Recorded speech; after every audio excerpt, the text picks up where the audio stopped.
ರವಿಯ ಬಂಧನ ಆನಂತರ ಹೈಕೋರ್ಟ್ನ ತೀರ್ಪು ಅಂದ್ರೆ ಸಿಟಿ ರವಿಯ ಬಿಡುಗಡೆಯಾಗಿದ್ದು ಈಗ ರಾಜಕೀಯವನ್ನ ಜೋರು ಮಾಡ್ತಾ ಇದೆ. ರಾಜ್ಯ ಕಾಂಗ್ರೆಸ್ ಸರ್ಕಾರಕ್ಕೆ ಹೈಕೋರ್ಟ್ ತಪರಾಕು. ಸಿಟಿ ರವಿಯ ಬಂಧನ ಆಯಿತು, ಸಾಕಷ್ಟು ಹೈಡ್ರಾಮಾ ಆಯಿತು. ಫೈನಲಿ ಸಿಟಿ ರವಿ ಬಿಡುಗಡೆಯಾಗಿದ್ದಾರೆ. ಬಿಜೆಪಿ ನಾಯಕರಿಗೆ ಈಗ ಸಿಟಿ ರವಿ ಅರೆಸ್ಟ್ ಅನ್ನುವಂತ ಅಸ್ತ್ರ ಇದೆಯಲ್ಲ ಸಿಕ್ಕಿದೆ. ಕೋರ್ಟ್ ತೀರ್ಪಿನಿಂದ ಬಿಜೆಪಿಯಲ್ಲಿ ಆತ್ಮವಿಶ್ವಾಸ ಮೂಡಿದೆ. ಸರ್ಕಾರದ ವಿರುದ್ಧ ಅರೆಸ್ಟ್ ಅಸ್ತ್ರವನ್ನ ಇಟ್ಟು ಹೋರಾಟಕ್ಕೆ ಈಗ ಬಿಜೆಪಿಯಿಂದ ಪ್ಲಾನ್ ಆಗ್ತಾ ಇದೆ. ವಿಪಕ್ಷ ನಾಯಕರನ್ನ ಹತ್ತಿಕ್ಕುವಂತಹ ಯತ್ನ ಆಗ್ತಾ ಇದೆ ಸರ್ಕಾರದಿಂದ ಅಂತ ಆರೋಪ ಮಾಡಲಾಗ್ತಾ ಇದೆ. ವಿಪಕ್ಷಗಳ ದನಿಯನ್ನ ಅಡಗಿಸ್ತಾ ಇದೆ ಅಂತ ಬಿಂಬಿಸುವಂತಹ ಯತ್ನ. ಇಂದು ಮತ್ತೆ ಬಿಜೆಪಿ ಕಚೇರಿಯಲ್ಲಿ ಸುದ್ದಿಗೋಷ್ಠಿಯನ್ನು ನಡೆಸುವಂತಹ ಸಾಧ್ಯತೆ ಇದೆ. ಹೋರಾಟದ ರೂಪುರೇಷೆಯನ್ನ ಸಿದ್ಧಪಡಿಸಲಿರುವಂತಹ ಬಿಜೆಪಿ. ಕೋರ್ಟ್ನ ತೀರ್ಪಿದೆಯಲ್ಲ ಅದು ಬಿಜೆಪಿಯಲ್ಲಿ ಆತ್ಮವಿಶ್ವಾಸವನ್ನ ಮೂಡಿಸಿದೆ. ಸಿಟಿ ರವಿ ಅವರು ಬಿಡುಗಡೆಯಾಗಿರುವಂತಹ ದೃಶ್ಯ, ಹೈಕೋರ್ಟ್ ಕೊಟ್ಟಂತಹ ತೀರ್ಪು ಈಗ ಬಿಜೆಪಿಯನ್ನ ಮತ್ತಷ್ಟು ಆಕ್ಟಿವ್ ಮಾಡ್ತಾ ಇದೆ. ಸರ್ಕಾರ ಯಾವ ರೀತಿಯಾಗಿ ವಿಪಕ್ಷಗಳನ್ನ ಹತ್ತಿಕ್ಕೋದಕ್ಕೆ ಪ್ರಯತ್ನ ಮಾಡ್ತಾ ಇದೆ ಅನ್ನೋದನ್ನ ಬಿಂಬಿಸುವಂತಹ ಪ್ರಯತ್ನ ಬಿಜೆಪಿಯಿಂದ ಆಗ್ತಿದೆ. ಇವತ್ತು ಮತ್ತೆ ಬಿಜೆಪಿ ಕಚೇರಿಯಲ್ಲಿ ಹೋರಾಟದ ರೂಪುರೇಷೆ ಬಗ್ಗೆ ಪ್ಲಾನಿಂಗ್ ಆಗೋ ಸಾಧ್ಯತೆ ಇದೆ. ಸುದ್ದಿಗೋಷ್ಠಿಯನ್ನ ಸಹ ನಡೆಸುವಂತಹ ಸಾಧ್ಯತೆ ಇದೆ. ಸರ್ಕಾರದ ವಿರುದ್ಧ ಜನಾಭಿಪ್ರಾಯವನ್ನ ಸಂಗ್ರಹ ಮಾಡೋದಕ್ಕೆ ಸಿದ್ಧತೆಗಳಾಗ್ತಾ ಇದೆ ಬಿಜೆಪಿಯಿಂದ. ಸಿಟಿ ರವಿ ಅವರನ್ನ ಅರೆಸ್ಟ್ ಮಾಡಿದ್ದು, ನಡೆಸಿಕೊಂಡಂತಹ ರೀತಿ ಇವೆಲ್ಲವನ್ನ ಸಹ ಮುಂದಿಟ್ಕೊಂಡು, ಜೊತೆಗೆ ಕೋರ್ಟ್ ನೀಡಿದಂತಹ ತೀರ್ಪು ಎಲ್ಲವನ್ನ ಮುಂದಿಟ್ಕೊಂಡು ಈಗ ಹೊಸ ಅಸ್ತ್ರವನ್ನ ಪ್ರಯೋಗ ಮಾಡೋದಕ್ಕೆ ಬಿಜೆಪಿ ತಯಾರಿಯಾಗಿದೆ. ಇಸಿ ಬಗ್ಗೆ ಹೆಚ್ಚಿನ ಡೀಟೇಲ್ಸ್ ಕೊಡ್ತಾರೆ ನಮ್ಮ ಪ್ರತಿನಿಧಿ ರವಿ ಶಿವರಾಮ್, ನೇರ ಸಂಪರ್ಕದಲ್ಲಿ ಜಾಯ್ನ್ ಆಗಿದ್ದಾರೆ. ರವಿ ಶಿವರಾಮ್, ಸಿಟಿ ರವಿ ಅವರನ್ನ ಅರೆಸ್ಟ್ ಮಾಡಿದಂತಹ ವಿಚಾರ, ಅವರನ್ನ ನಡೆಸಿಕೊಂಡಂತಹ ವಿಚಾರ, ಆನಂತರ ಕೋರ್ಟ್ ಕೊಟ್ಟಂತಹ ತೀರ್ಪು ಇವೆಲ್ಲವೂ ಸಹ ಈಗ ಸರ್ಕಾರದ ವಿರುದ್ಧ ಮುಗಿಬೀಳೋದಕ್ಕೆ ಬಿಜೆಪಿಗೆ ಸಿಕ್ಕಿರುವಂತಹ ದೊಡ್ಡ ಅಸ್ತ್ರ ಅಂತ ಅನ್ನಿಸ್ತಾ ಇದೆಯಾ?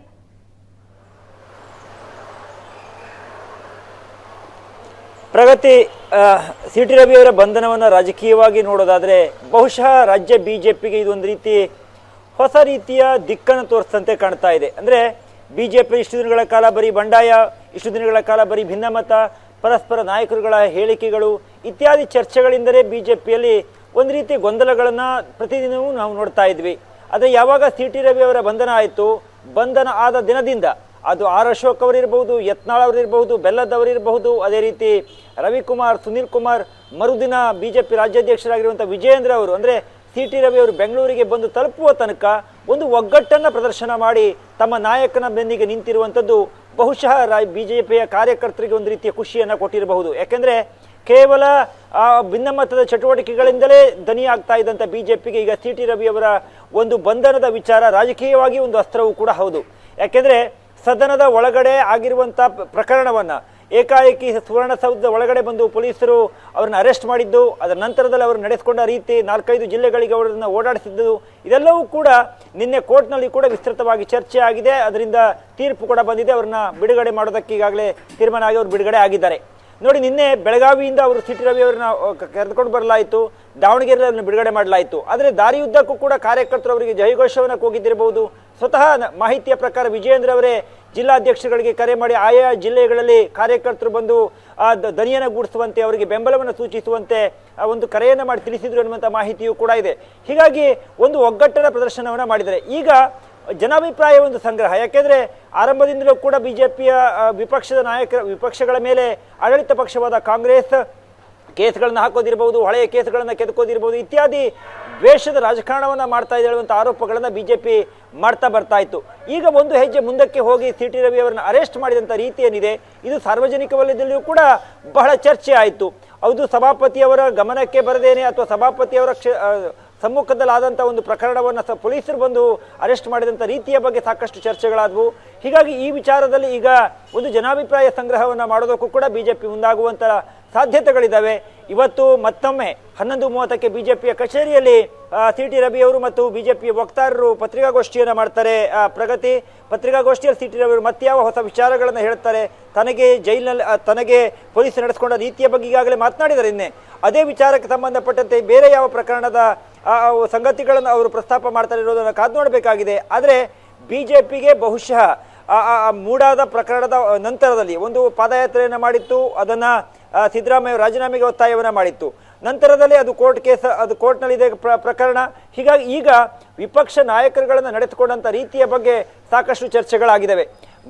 ರಾಜಕೀಯವಾಗಿ ನೀವು ಗಮನಿಸಿ ನೋಡೋದಾದರೆ ಪ್ರಗತಿ DK ಶಿವಕುಮಾರ್ ಅವ್ರಿಗೊಮ್ಮೆ ಇದೇ ರೀತಿಯ ಅಂದರೆ ಪ್ರಕರಣ ಬೇರೆಯಾಗಿತ್ತು, ಆದರೆ ಅವರನ್ನ ಜೈಲಿಗೆ ಬಂದ ನಂತರದಲ್ಲಿ ಕೇಂದ್ರ ಸರ್ಕಾರ ಅವರನ್ನ ಒಳಗಡೆ ಜೈಲಿಗೆ ಹಾಕ್ತು ಹೇಳುವಂಥ ಒಂದು ಪ್ರಚಾರವನ್ನು ಅಂದು ಕಾಂಗ್ರೆಸ್ ಮಾಡಿತ್ತು. ಮತ್ತು DK ಶಿವಕುಮಾರ್ ಅವರು ಜೈಲಿಂದ ಹೊರಗಡೆ ಬಂದ ತಕ್ಷಣ ಒಂದು ಇಡೀ ರಾಜ್ಯಾದ್ಯಂತ ಪ್ರವಾಸವನ್ನು ಮಾಡಿ BJP ಯಾವ ರೀತಿ ನಮಗೆ ದ್ವೇಷದ ರಾಜಕಾರಣವನ್ನು ಮಾಡ್ತಾ ಹೇಳುವುದನ್ನು ಬಿಂಬಿಸುವಂಥ ಪ್ರಯತ್ನವನ್ನು ಮಾಡಿದ್ರು. DK ಶಿವಕುಮಾರ್ ಮುಂದಿನ ದಿನಗಳಲ್ಲಿ ರಾಜ್ಯಾಧ್ಯಕ್ಷರು ಕೂಡ KPCC ಅಧ್ಯಕ್ಷರು ಕೂಡ ಆದರು. ಈಗ CT ರವಿ ಅವರ ಪ್ರಕರಣ, ಇದು ಪ್ರಕರಣ ಬೇರೆಯಾಗಿದೆ. ಅಂದರೆ ಲಕ್ಷ್ಮೀ ಹೆಬ್ಬಾಳ್ಕರ್ ಅವರಿಗೇನು ತುಚ್ಛವಾಗಿ ಮಾತನಾಡಿದ್ರು ಎನ್ನುವಂಥ ಆರೋಪ. ಆದರೆ ನಡೆಸ್ಕೊಂಡಂಥ ರೀತಿಯ ಬಗ್ಗೆ ಸಾಕಷ್ಟು ಸಾರ್ವಜನಿಕವಾಗಿ ಚರ್ಚೆ ಇರೋದ್ರಿಂದ ಬಹುಶಃ ಇದನ್ನು ರಾಜ್ಯವ್ಯಾಪಿ ಒಂದು ಸರ್ಕಾರದ ಕಾರ್ಯವೈಖರಿಯ ಬಗ್ಗೆ, ಸರ್ಕಾರದ ನಡೆಯ ಬಗ್ಗೆ ತೀವ್ರವಾಗಿ BJP ಒಂದು ಹೋರಾಟವನ್ನು ಮಾಡುವ ಮತ್ತು ಜನರಲ್ಲಿ ಅಭಿಪ್ರಾಯವನ್ನು ಮೂಡಿಸುವ ಮತ್ತು ಕಾರ್ಯಕರ್ತರಲ್ಲಿ ಒಂದು ಬೂಸ್ಟನ್ನು ತರುವಂಥ ಪ್ರಯತ್ನವನ್ನು ನಿಶ್ಚಿತವಾಗಿ ಮಾಡುತ್ತೆ ಅಂತ ಅನಿಸುತ್ತೆ. ಪ್ರಗತಿ, ಥ್ಯಾಂಕ್ ಯು ರವಿ ಶಿವರಾಮ್ ನಿಮ್ಮೆಲ್ಲ ಡೀಟೇಲ್ಸ್ಗಾಗಿ. CT ರವಿಯ ಬಂಧನ ಆಯಿತು, ಸಾಕಷ್ಟು ಹೈಡ್ರಾಮಾ ಆಯಿತು, ಫೈನಲಿ CT ರವಿ ಬಿಡುಗಡೆಯಾಗಿದ್ದಾರೆ. ಬಿಜೆಪಿ ನಾಯಕರಿಗೆ ಈಗ CT ರವಿ ಅರೆಸ್ಟ್ ಅನ್ನುವಂತ ಅಸ್ತ್ರ ಇದೆಯಲ್ಲ ಸಿಕ್ಕಿದೆ. ಕೋರ್ಟ್ ತೀರ್ಪಿನಿಂದ ಬಿಜೆಪಿಯಲ್ಲಿ ಆತ್ಮವಿಶ್ವಾಸ ಮೂಡಿದೆ. ಸರ್ಕಾರದ ವಿರುದ್ಧ ಅರೆಸ್ಟ್ ಅಸ್ತ್ರವನ್ನ ಇಟ್ಟು ಹೋರಾಟಕ್ಕೆ ಈಗ ಬಿಜೆಪಿಯಿಂದ ಪ್ಲಾನ್ ಆಗ್ತಾ ಇದೆ. ವಿಪಕ್ಷ ನಾಯಕರನ್ನ ಹತ್ತಿಕ್ಕುವಂತಹ ಯತ್ನ ಆಗ್ತಾ ಇದೆ ಸರ್ಕಾರದಿಂದ ಅಂತ ಆರೋಪ ಮಾಡಲಾಗ್ತಾ ಇದೆ. ವಿಪಕ್ಷಗಳ ದನಿಯನ್ನ ಅಡಗಿಸ್ತಾ ಇದೆ ಅಂತ ಬಿಂಬಿಸುವಂತಹ ಯತ್ನ. ಇಂದು ಮತ್ತೆ ಬಿಜೆಪಿ ಕಚೇರಿಯಲ್ಲಿ ಸುದ್ದಿಗೋಷ್ಠಿಯನ್ನು ನಡೆಸುವಂತಹ ಸಾಧ್ಯತೆ ಇದೆ. ಹೋರಾಟದ ರೂಪುರೇಷೆಯನ್ನ ಸಿದ್ಧಪಡಿಸಲಿರುವಂತಹ ಬಿಜೆಪಿ. ಕೋರ್ಟ್ನ ತೀರ್ಪಿದೆಯಲ್ಲ, ಅದು ಬಿಜೆಪಿಯಲ್ಲಿ ಆತ್ಮವಿಶ್ವಾಸವನ್ನ ಮೂಡಿಸಿದೆ. CT ರವಿ ಅವರು ಬಿಡುಗಡೆಯಾಗಿರುವಂತಹ ದೃಶ್ಯ, ಹೈಕೋರ್ಟ್ ಕೊಟ್ಟಂತಹ ತೀರ್ಪು ಈಗ ಬಿಜೆಪಿಯನ್ನ ಮತ್ತಷ್ಟು ಆಕ್ಟಿವ್ ಮಾಡ್ತಾ ಇದೆ. ಸರ್ಕಾರ ಯಾವ ರೀತಿಯಾಗಿ ವಿಪಕ್ಷಗಳನ್ನ ಹತ್ತಿಕ್ಕೋದಕ್ಕೆ ಪ್ರಯತ್ನ ಮಾಡ್ತಾ ಇದೆ ಅನ್ನೋದನ್ನ ಬಿಂಬಿಸುವಂತಹ ಪ್ರಯತ್ನ ಬಿಜೆಪಿಯಿಂದ ಆಗ್ತಿದೆ. ಇವತ್ತು ಮತ್ತೆ ಬಿಜೆಪಿ ಕಚೇರಿಯಲ್ಲಿ ಹೋರಾಟದ ರೂಪುರೇಷೆ ಬಗ್ಗೆ ಪ್ಲಾನಿಂಗ್ ಆಗೋ ಸಾಧ್ಯತೆ ಇದೆ. ಸುದ್ದಿಗೋಷ್ಠಿಯನ್ನ ಸಹ ನಡೆಸುವಂತಹ ಸಾಧ್ಯತೆ ಇದೆ.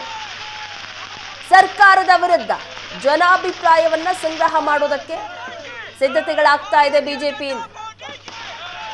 CT ರವಿ ಅವರನ್ನು ಅರೆಸ್ಟ್ ಮಾಡಿದ್ದು, ನಡೆಸಿಕೊಂಡಂತಹ ರೀತಿ ಇವೆಲ್ಲವನ್ನ ಸಹ ಮುಂದಿಟ್ಕೊಂಡು, ಜೊತೆಗೆ ಕೋರ್ಟ್ ನೀಡಿದಂತಹ ತೀರ್ಪು ಎಲ್ಲವನ್ನ ಮುಂದಿಟ್ಕೊಂಡು ಈಗ ಹೊಸ ಅಸ್ತ್ರವನ್ನ ಪ್ರಯೋಗ ಮಾಡೋದಕ್ಕೆ ಬಿಜೆಪಿ ತಯಾರಿಯಾಗಿದೆ.